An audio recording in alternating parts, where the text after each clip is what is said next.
First of all, let's look at the tempo. Let's make sure that your part is marked eighth note equals 110 to 115.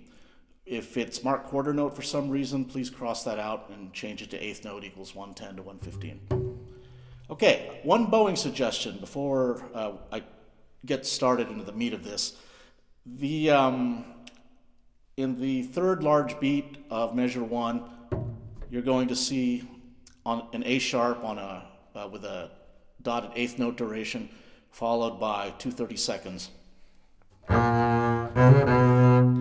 I'd like you to put those all under one bow on a down bow, but put a space in between. So the entire first measure, the gesture sounds like this.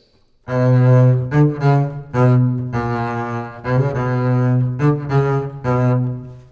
then notice I had to do an up-up, an up bow on the dotted B at the downbeat of measure 2, followed by an up bow on the 16th note D that follows.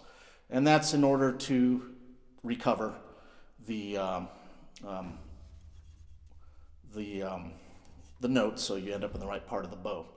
Okay, so once you mark in that bowing, I find that all the other bowings pretty much work, the ones that were given to you. Just make sure that anytime you have a dotted eighth followed by 2/30 seconds, put those all under one bow and make sure there's a space in between the dotted eighth and the 2/30 seconds. All right, let's talk about the first note.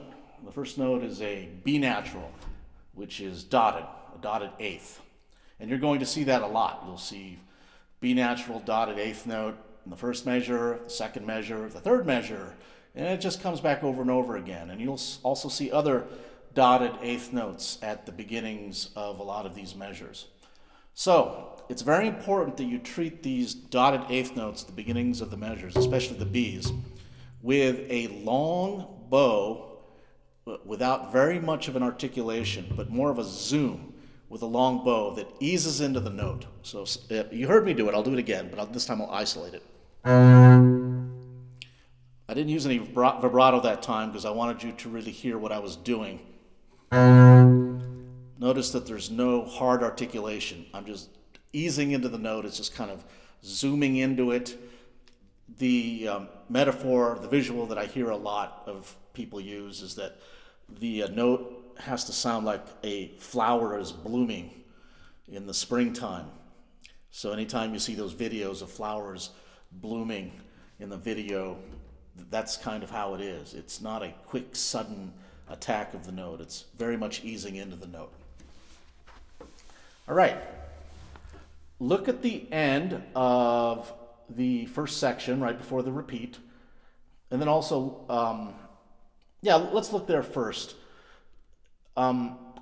You have a D half note. And in fact, anytime you have a half note, like the F sharp half note that follows later in the middle of the B section, that half note, you'll notice that there's a little bit of a breath mark after the half note. That breath mark, if you were a wind player, that would be a time for you to take a breath. And so that should be indicative for a string player to take a breath. What's the equivalent of taking a breath? It's a little bit of a pause. You're not going to be late going into the downbeat of the next measure, but you're also not going to be in a hurry. In other words, you have just a little bit of a pause, not a full eighth note, just enough to take a breath. I did that on the recording, and I hope you heard that. It's something very, very natural. You can think of it as being very vocal. Vocalists need to take breaths somewhere, and if you were a vocalist, that would be where you would take your breath.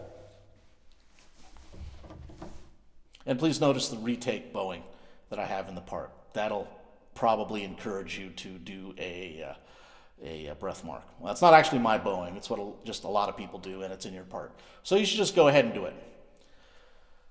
At the very end, since we're talking about those half notes at the ends of the large phrases, like the half note B at the very end, no need to slow down getting into it. You can maybe hint a little bit of slowing down, but no need to really slow down.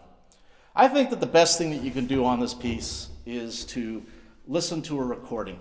Find a good professional orchestra recording and listen for how light the texture is. Listen for how airy the sound is, and think about how your part has to fit into the airy and light texture. So you can't be too expressive. Just has to be placid and beautiful. It's very active in the motion, but it still needs to be very reserved and not wanting to get to the forefront of the texture, but just kind of weaving in and fitting in.